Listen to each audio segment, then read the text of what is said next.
Welcome to the Mindful CIO Podcast, where we explore the human side of tech leadership and what it takes to mindfully and sustainably lead high-performing tech teams.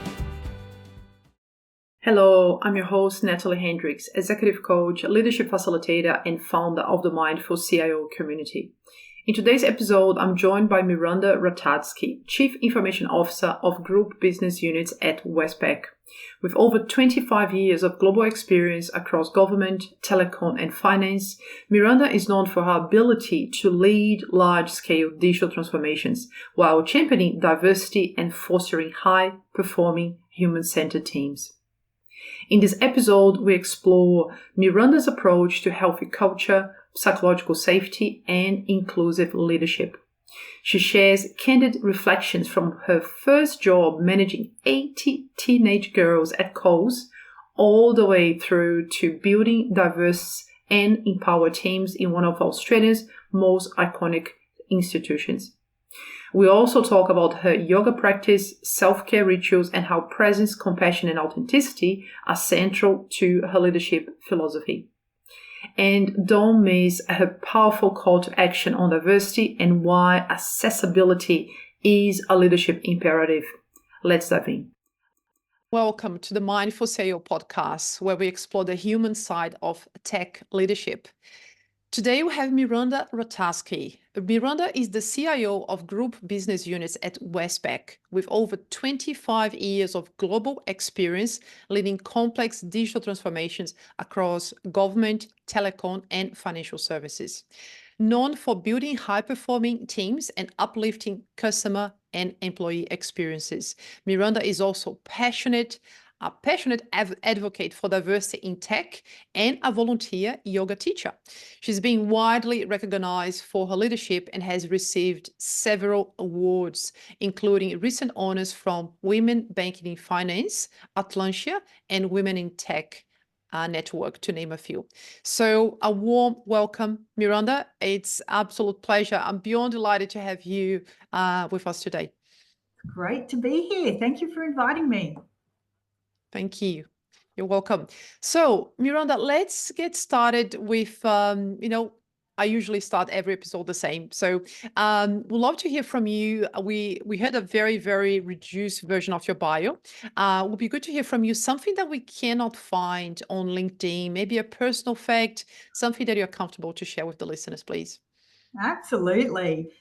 So something that you won't find out about me via Google or LinkedIn, that I actually started my human-centric leadership story almost 40 years ago working in a Coles supermarket. It was my first job and I was a part-time front-end controller. And we used to roster and manage 80 teenage girls. Now, for any of you that have got teenage daughters or have to deal with teenagers, you can imagine what that was like. Somebody would be upset every shift. They'd fight with their mum or they'd fight with their dad or they'd fail an exam or something would happen. And, I was a teenager at the same time. So I was going through the same thing. But what it taught me about human-centric leadership is you not only need to understand the people you're working with, you need to understand your customers, but you also really need to understand yourself, because how you turn up as a human-centric leader has such a strong impact on everyone else.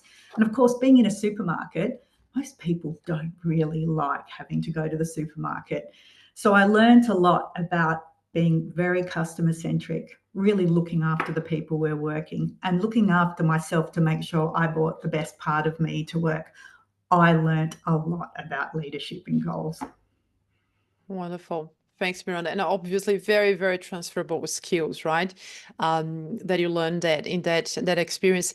Looking at the Mindful CIO Manifesto, and now, as you know, the Mindful CIO community, it's grounded on the principles of the Mindful CIO Manifesto. The 1.0, we have the 10 declarations, and 2.0, we have the 4 principles. So which of those principles or declarations do you relate the most, Miranda, with? The one that, they're all great, but the one that really stood out for me was healthy culture in 2.0. That was the one that I had a look at and really spent a little bit of time reflecting on what that actually meant to me. And what that really means to me is creating a psychologically safe environment for all of our people. And I know that gets thrown about a lot, but I really genuinely want to have an environment where people feel psychologically safe. And what that means for me, it's a place where people feel that they can speak up. You know, at Westpac, it's really important that we have what we call an upstander culture, where people can feel that they need to speak up and should speak up and can speak up when it's appropriate. Well, not even when it's appropriate. It's just a speak up culture. And I've done a number of different things in my team to really make sure we promote that. So one of the things I do is I have regular skip level meetings with lots of different people at all the levels in my part of the organisation. And what I do is actually say to people at the front of the beginning of the meeting is, I really want to have an environment where everybody gets a chance to speak.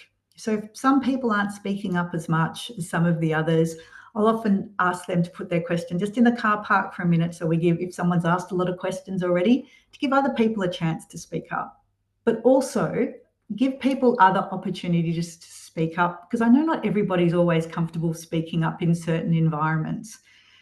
So one of the things I'm really mindful about with that healthy culture is making sure that I'm accessible and people can get to me if they want to get to me.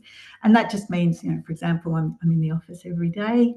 And if it means if somebody approaches me and I'm busy and going to something else, if I make a commitment to talking or getting back to them, that I make sure I do that. And also just making sure that there's opportunities for people to give lots of very regular feedback via different forums. We have the surveys, we have the skip level meetings, we have an employee engagement working group, and they focus on particular results from some of the engagement surveys we have. So that healthy culture covers a whole lot of different levels and different channels for people to be able to make sure that they feel good speaking up and that they're encouraged to speak up. But I think the other thing that really impacts that is having very diverse cultures and diverse approaches in our teams, because that means if people see other people like them speaking up, they know that they can too. So all of those things I think are really important contributors to a healthy culture. Wonderful, thank you. And you touched on psychological safety. And I'm sure you're familiar with Project Aristoteles from Google, and speaking up. And I think they talk about turn taking, that's and ostentation listening, which are the two elements of psychological safety. So, and that's the foundation of a healthy culture based on their experience. And your comment around how some people not necessarily might feel comfortable to speak up in a meeting, and you're making yourself available for them. That's you catering for the diversity, right? Because different people have different needs, different motivations, and different levels of comfort for being assertive and being heard in a group. So I can see already your passion for diversity coming through in establishing psychological safety as well. Yeah. And because I think, that healthy culture is a key contributor to a high-performing team. COVID taught me a lot about different types of diversity in people, because as you probably guessed, I'm just a little bit extroverted and my husband is not. And we spent a lot of COVID on a farm in Victoria, not being able to travel because of all the restrictions. And whilst he was incredibly happy because he's a little bit more introverted, because we had, we were together and we had the dogs and we were on the farm and it was very quiet and it was great. Whereas I was really suffering not being around people. So I was setting up Zooms and questions that we would answer around groups of my friends. And, it really made me think a lot more about how different people get their energy needs met and how they don't, and how you provide those environments that are more appropriate for what different people need. Thanks for sharing, Miranda. Now, looking into, you kind of touched on already a little bit, having a farm, and that opportunity. So self-care strategies, rituals, routines, of course, being a volunteer. Love to hear more about that if you like. That's something that I did. I did my yoga teacher training with the intention to deepen my own practice, 10 years ago, and then end up teaching a little bit as well when I was with AGL. So it would be great to hear if you're willing to talk about, but self-care strategies in general, routines, rituals, how do we, because you have a very, very busy, of course, highly demanding, complex role. So how do you keep yourself sane mentally, emotionally, physically, what do you do in a regular basis or maybe not so regular basis? Look, I'd love to tell you it was really easy and I do it really well and I'm on top of it all the time, but we know that's absolutely not the case. Well, certainly not for me. I have a number of different things I do as self-care routines, but what I do is have some guardrails set up with the support network around me who actually will sometimes call out to me if, maybe I'm not as, what's the word?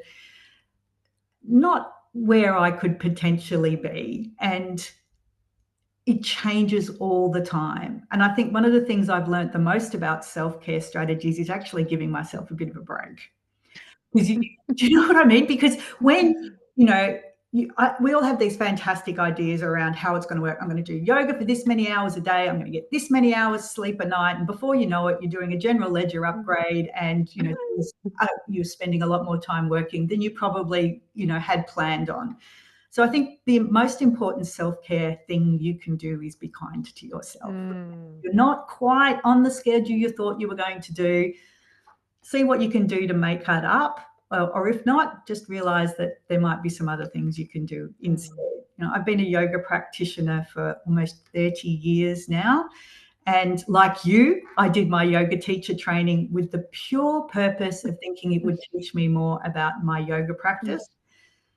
I was really surprised to learn how much I love teaching yoga and how much, and it's not dissimilar to any other type of leadership because it's that same sense of satisfaction you get when somebody at work does something that they didn't think they could do. It's exactly that same when you have someone who goes to do an asana who you knew 2 years ago had said, I'm never going to be able to do that. And then they do it.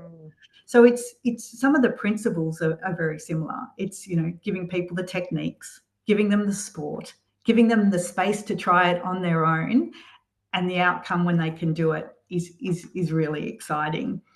I think I know when I have, I'm eating well, I'm sleeping well, I'm doing enough yoga, I'm getting enough exercise. I also have 2 big dogs that need lots of exercise. And there's no getting away without walking them. So one of the other things I do is try to be very much in the moment. Just for example, if I'm walking the dogs on the beach, I'm walking the dogs on the beach. I'm not listening to a podcast. I'm not trying to do anything else or talking on the phone. I'm just trying to stay very in the moment like that because, one of the biggest assets we've got is our brains. And, obviously we all look after our bodies and we know we need to and why we need to. But that's an important vessel for our brains and making sure we look after them as well. But I will confess, I don't meditate as much as I should. I don't do as much as I should, but I do my best at self-care. Thanks, Miranda. Thanks for being so honest and, true and authentic because, yes, I think the especially being, I don't know if I can call you a high achiever, look at your bio, you're clearly a high achiever, that can play even in the, funnily enough, even in the well-being space, that inner critic can come and bite us. So, as you said, being kind and compassionate to yourself, the self-compassion, and using those incidental present when walking the dog, not multitasking, listening to a podcast and optimizing, present walking the dog. I think that goes a long way. Yeah. And I still listen to podcasts. I just do it very, very, very intentionally instead of trying to juggle too many things at a time. Super. Thank you. Switching gears to talk about great leadership models. Sometimes this is a question that I ask most of the guest speakers as well, and people come up with the most varied answers. Sometimes they don't have a particular leadership model, role model, or will be a number of people, or, the other day I had someone said actually, a type of dog. So what about you? Yes, listen to the last episode with Adam. Very interesting take. So any great role models of leadership that you had exposure and pleasure to work with, Miranda, or public figures that you admire? There have been so many. And, what I think about when I think about role modeling leadership is how important it is to take a role model, to take a type of approach to leadership that's authentic to you. And for me, I've always been very curious about different leaders and the way that they do things. And often if I'm in a meeting and I notice somebody holding the room extremely well or getting great outcomes, often I try and make sure I leave a little bit of time in those meetings to be an observer and look at them and think, how are they doing that?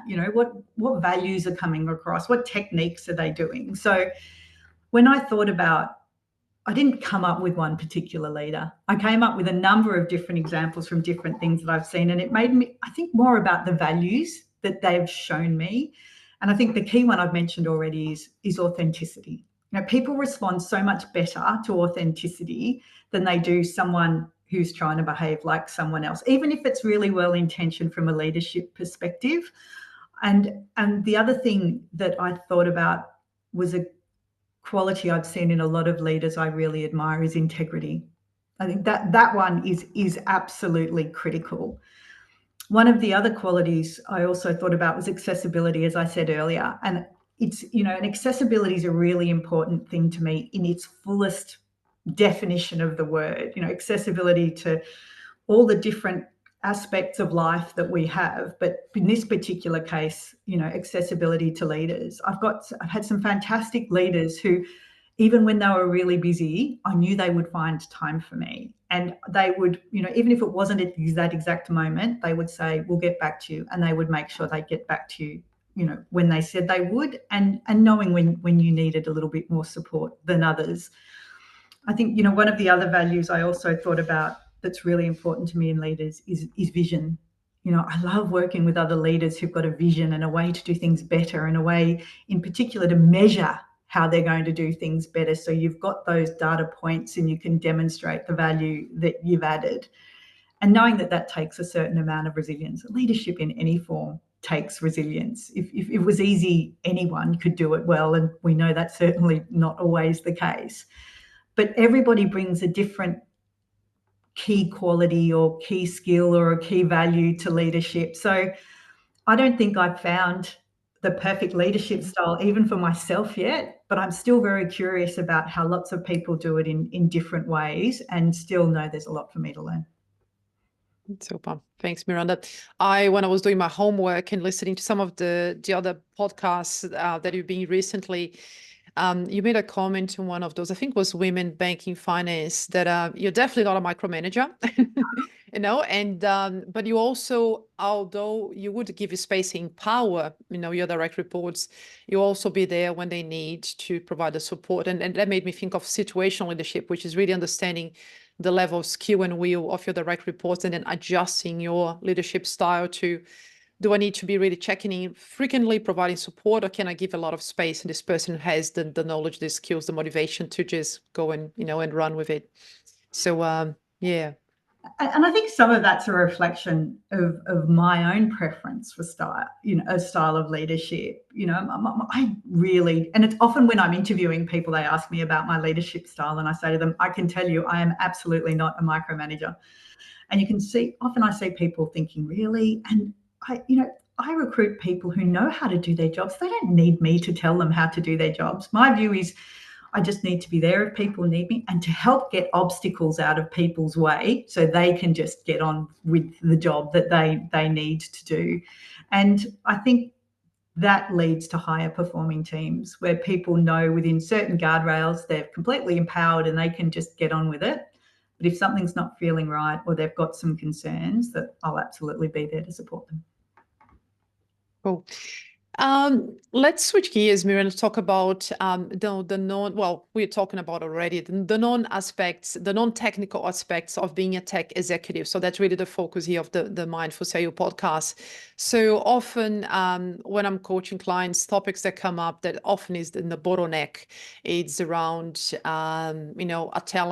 attracting, retaining talent, or securing budget, getting approval, driving innovation and change. What else? Managing competing priorities and multiple stakeholders. So what stories, if any, comes to mind when you think about those aspects that are not related to the tech side, that often is actually when what's the expression, when the rubber hits the road? The road, yes. What comes to mind? One of the stories around that for me, it comes back to some of my earlier family life. So my mother left school when she was 12 because it was felt it was more important for her brothers to go to school and get an education than it was for her, because they were going to get married and have kids. And, what that did was really make her very focused on continuing her education herself. And so she put herself through high school, she put herself through nursing school, and she went on to become a midwife. And what that then in turn she did was use her privilege to make sure we had the opportunities. I'm the eldest of 3 girls, and she made sure that we all had the opportunity to continue our education. But what was really interesting is I remember when I was about 15 standing around having a conversation with my father about what I was going to study at university. And he said, well, you're only going to get married and have kids. Now, you can imagine how horrified my mother was when she heard that, knowing what she'd been through. And that really encouraged me to think about what was important to me and what I needed to do, for my education. And that was always really strongly supported at home. And, I went on to have 3 degrees by the time I was 28 years old, with the full support of my mother. And what she also supported me was to make me realize that, she would support me to do whatever I thought I wanted to do. And, for example, I played Aussie rules as a little girl, and she was like, yeah, sure. And what that really taught me was about resilience, about, having to provide accessibility for some people who may not always get access to things that they would otherwise. And also about having that support and belief in yourself that you could win and you could do things that, you maybe wouldn't otherwise think that you could do. And when we talked previously about that support that you give people, whether it be teaching them yoga asanas or promoting them to run a project that they maybe don't think that they could do, is helping other people understand that they can win and they can do those things as well. So I think having that curiosity and resilience applies to all those other things that you've talked about. So how do you make sure you've got clear value of the epics or proposals that you're putting up for the investment slate? You're clear around what you need, you're clear in the belief you can do it, and you're clear around the value that initiative is going to add. And that's going to help you, because if people can see the clarity of the value of what you're going to deliver, they're more than likely to want to invest it and support it and get behind it. And I think that also helps attract people and talent to teams like that. If they see you getting more work allocated to your area, or if they see that you're getting investment slate funding to your area, that's going to attract them to come and want to be part of that high performing team that is getting more resources and more opportunities to demonstrate things. And I think leading towards that prioritization piece, that prioritization applies to all aspects of my life. And I think even when we're talking about self-care, how do you prioritize the right self-care at the right time? None of us have the time to do everything that we want to be able to do, or the resources to be able to do everything that we want to do, be that at work on a project basis or anywhere in our lives. So being really clear on what your purpose is, really being clear on the value of things that are going to deliver so you can help prioritize what you're going to do, I think really helps. And what people, I find, respond really well to that prioritization, because then what they know is what to focus on delivering. And then once that's done, you can move further down the backlog. But that prioritization is really, really, really critical, because that's how we make sure we're focusing on the right things at the right time. Yes, absolutely. And what I heard the other day is one guest speaker talking about the importance of prioritizing also, or selecting, being clear on what not to do, right? What should we not do? Because as you said, it's so easy to say, okay, be very ambitious with all the projects, initiatives that you perhaps desire, would love to do, but having no limited resource and capacity, having clarity on what you're not going to do is also important.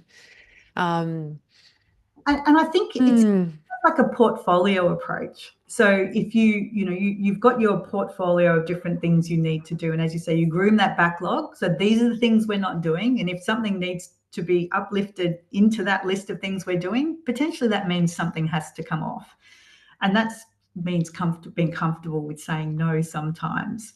And whilst that can be a bit difficult, if you're clear on the value of what you're delivering and why the thing you're pushing up the list is going to deliver more value, it makes that conversation a little bit easier. Never completely easy, but a little easier. Yes, thank you. I'm thinking of how we met very briefly in person, Miranda. I think we're connected on LinkedIn for a couple of years now, but the first time that I met you in person was here in Melbourne, Tech Diversity 2023. You delivered this absolutely stunning keynote, and I was like, wow, I need to go and talk to her. You mentioned, the importance of ethics in AI.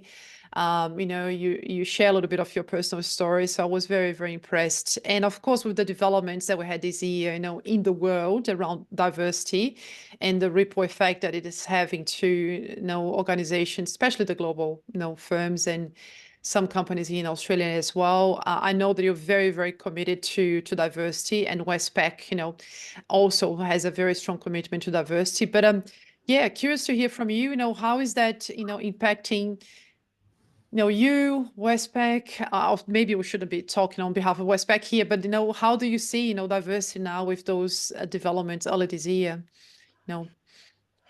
So I feel very privileged to work at Westpac. Westpac's been around for 208 years, and Westpac has been at the forefront of diversity on a number of different fronts. We had the first female bank teller, we had the first female bank manager, and we had the first female CEO of the big four banks in Australia, Gail Kelly.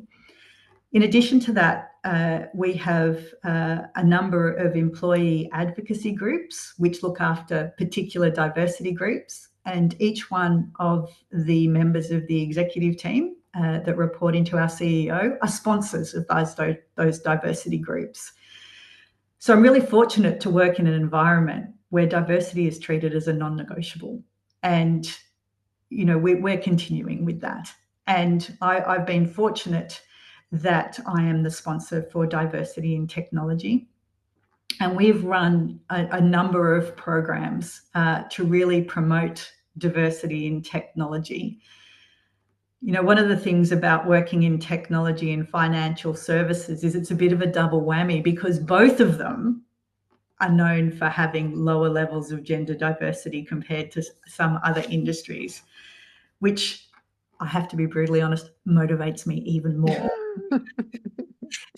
So it's a challenge. It is. And knowing that, on average, 27% of technology workforce is female, and that roughly 38% of women are put off joining technology because they see it as a bit of a bro culture. I'm really fortunate that we get resources to run programs to start moving that in the opposite direction. 50% of my leadership team is female. We have much higher than the average of technology gender diversity in technology at Westpac, and we're growing at 1.5 times the industry rate of getting better gender diversity running. Some of the programs we've run, we run one recently for the second time, which is called Empower Up. And it is a program that is focused on bringing women back into the workforce after they've had a break. And not necessarily just people with technology experience. And it can be for a variety of reasons that people have had that career break. It could be for parenting, for looking after their parents, travel, health, any reason, it doesn't matter. And we had a phenomenal response to that. And what we've designed is a very particular program to help support people coming back into the workforce. And we found that over 92% of the people who applied for our Empower Up program already had technology experience. So it's fantastic because it's helping us uplift those diversity allocations that we've got. But it's also bringing people who bring a whole lot of amazing experience that they've got already into the bank as well. So I'm really fortunate to be in a position where, as I said, we treat diversity as a non-negotiable. I'm also the sponsor for accessibility, the co-sponsor for accessibility inclusion, and we were one of the first partners of the Australian Network Disability. And it's really great to see that history of Westpac and how it continues to be a very strong supporter of diversity. Makes me really happy. Mm, I'm sure it does. And I'm conscious that you also recognize that diversity goes way beyond, gender, as you mentioned, accessibility, diversity of thought. I think neurodivergency, it's becoming more and more common. I think many organizations now making space for that, especially in the tech space. Now, coming from tech myself, I can relate to your comments around the percentage, finance and tech is even less usual to see women, unfortunately, but those stats are getting better. And I remember when I left AGL for my sabbatical before I changed careers, I was in the data analytics, in business intelligence, and I told my leader, good luck. I was the only woman in the whole team. Yes. yes, back then. So that was 2015. Okay, so you mentioned challenge, the word challenge a couple of times, Miranda. So what would be a current challenge that you're facing? I'm sure there are many with the size and the complexity of your role, but what's one challenge that you're currently facing that you feel comfortable to talk about, how you're navigating, and perhaps something that could be useful for our listeners to hear? Yeah, look, I think one of the challenges, and we touched on this earlier in this discussion, is also is around how you prioritize what you do. And, particularly at work, there's a number of competing priorities that we have. And I think it's an ongoing process. Sometimes I'd like to think you may talk about challenges that sort of have a start and a finish, a bit like a project, but this one's an ongoing one, I think for everyone. And it's really important to have clarity around what are the priorities for us to deliver on and why. So not just what they are and why they are, and really making sure we communicate effectively around that. Because it's one thing to just issue a list and that's the thing, but we work really tightly with prioritizing what we do with the strategy that we have for Westpac, with the strategy that we have for technology, and then the strategy that we have for my area.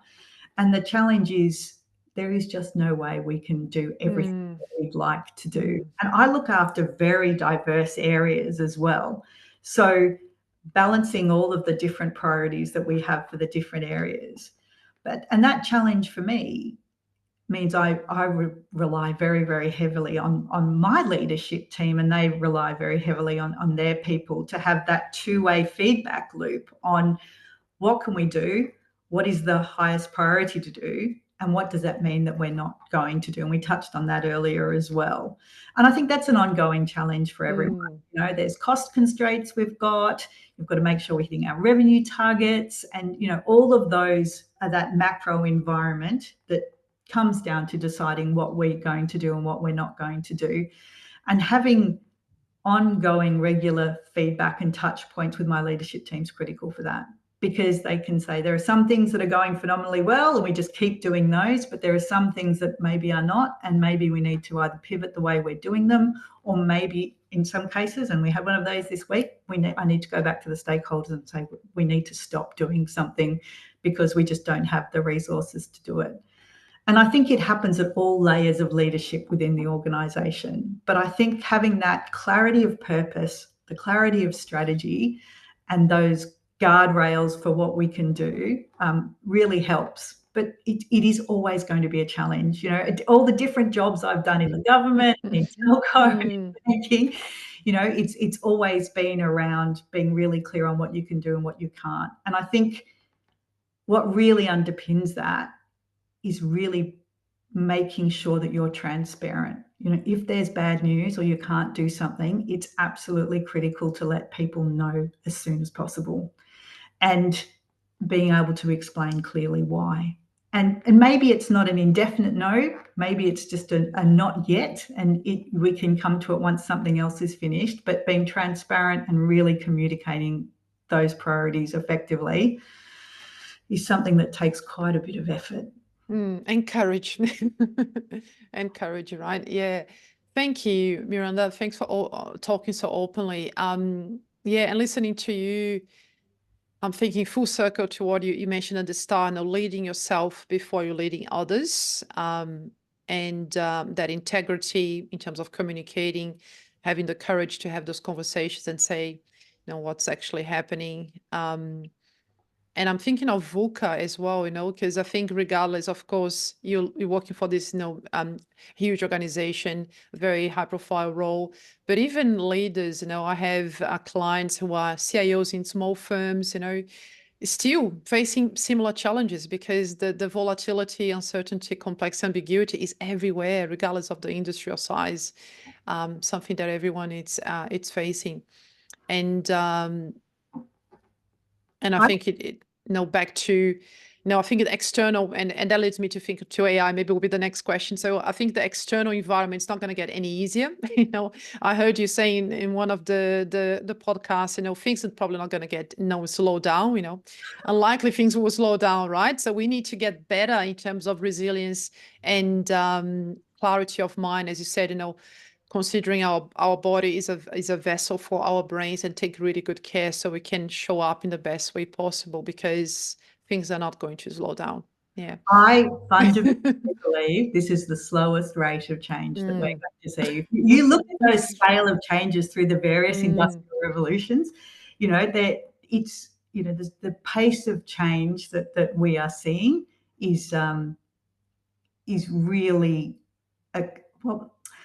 I don't know if I wouldn't quite go fully exponentially, but there are elements of change that absolutely are going exponentially. And what I think that really impacts is the type of people that we need to have on our teams, people who can deal with, as you call, the VUCA. It's, people who are curious, people who are comfortable with change, because it now is the only constant, and people who are comfortable with knowing things are going to need to be done differently. And so they're people who can get on the front foot about that and be really making sure that we're thinking about how we can do things different and better. And I think that leads itself to almost a portfolio approach to how we do things. There are some things that are just business as usual. We need to make sure that they're done, but we want to automate as much as possible. We want to make sure we're doing them as efficiently as possible. But there's also some other areas of innovation where we need to approach those slightly differently, because they're newer and some of them we haven't done before, so they can take a slightly different skill set. Oh, Miranda, it's been a pleasure. It feels like I could talk to you for another couple of hours, but probably should let you go. Get back to, finalizing, wrapping up your day. Maybe one way that I like to close the conversation is inviting speakers to share, the top tip, number one strategy, or top 3 strategies about how to sustainably, mindfully lead high-performing tech teams. So in a way that is sustainable, because one thing is leading high performing tech teams, but we can lead people to burn out, right? And we don't want that. So how can we lead high performing tech teams in a sustainable and mindful way? Do you have any, in addition to all the wisdom, all the intel you already shared with us, any other tips that comes to mind? Yes. It's really, so often when people talk about technology, they get really focused on the technology. And the biggest tip for me on that, which is maybe a little bit unusual coming from a CIO, is not to look at the technology in isolation, is absolutely looking at the people and the process that go along with that technology. Because you can automate and just continue to deliver things faster, but you need to take that step back and make sure, are you delivering the right things faster? And do you still need to deliver all of those things? So making sure that you've got the right people who have given you the right inputs on what you're going to do, that you've looked at those processes and made sure they're the right processes and they're giving you the right outcomes that you still want to deliver on, and using them to even help determine what technology that you absolutely need to have. And then, as you say, what are the things you might not need straight away? And then as you prioritize and groom that backlog for delivery. When setting up those teams, it's absolutely critical to have the right individuals with the right skills to deliver the various elements of the initiatives. But what's also really important is to make sure that the sum of those parts is greater than the individual. So you've got the right people who work together to have a high-performing team, and that they're working well together. And it's something that by picking the right individuals and having the right leadership and the right culture means that you're going to end up with those high-performing teams. And there's going to be some parts of the teams that are busier at some stages and some of the others. And so keeping an eye on those, those valleys and peaks of busyness and making sure you've got the right people with the right skills delivering them. Wonderful. There you go. Wise words from Miranda Ratajski. Thanks so much, Miranda. I look forward. I don't know if you're going to make it to the Tech Diversity. This time will be in August, I think, later in the year. Instead of last year was just the night before my birthday. So I was like, oh my God, what a perfect time. But now we're in August. So hopefully I'll see you there, Miranda. Thanks so much for your time and your energy. Any final words, any final thoughts that you'd like to share with the listeners before we go? Absolutely. So I have a quote that I like to use, and it comes from that not so famous philosopher for technology leadership, but a famous philosopher nonetheless, and it's Dr. Seuss. And the quote is, "Today you are you, that is truer than true. There is no one alive who is youer than you." And for me, that really helps support those values of authenticity and integrity. And that for me is critical to underpinning strong leadership. Thanks for tuning in and joining our discussion today. If you're learning from this podcast, please subscribe, give us a good rating, and share it with your friends. If you have any questions or suggestions about guests you'd like me to interview here in the Mindful CIO podcast, please share in the comments below.